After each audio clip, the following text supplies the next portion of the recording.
中文太難，很多家長聽見這句話的第一反應會是責備、催促，甚至感到失望。但其實這不是批評的時候，而是最好的教學時機。當孩子說出這句話時，他其實不是故意不學，而是他真的不懂怎麼開始。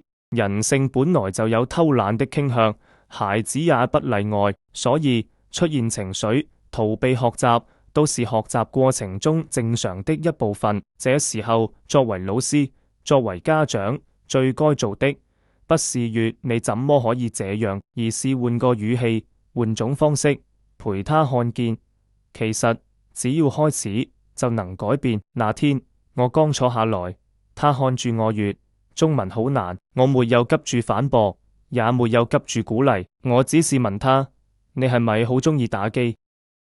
他點點頭。我閱咁我如果玩，我一定輸，因為我從來冇練過。他聽得懂。我再問：你每日花幾多時間學中文啊？他沒出聲。我閱你屋企講廣東話，學校又得一堂中文課，你每日基本上都冇講普通話，係咪呀？他點頭。我問：你願唔願意每日花10分鐘練中文？他閱願意。那一刻，他開始主動規劃要練習咩內容，不是我要求，是他自己想練。他仲補充一句：呢次唔使爸爸提我，因為係我自己想學。學習就是這樣開始的。後來在課堂上，我教他一個詞語，冇急住解釋意思，我只係講邊個場景會用到，他自己理解了。練習時答啱，他笑住話：耶，我好叻喎。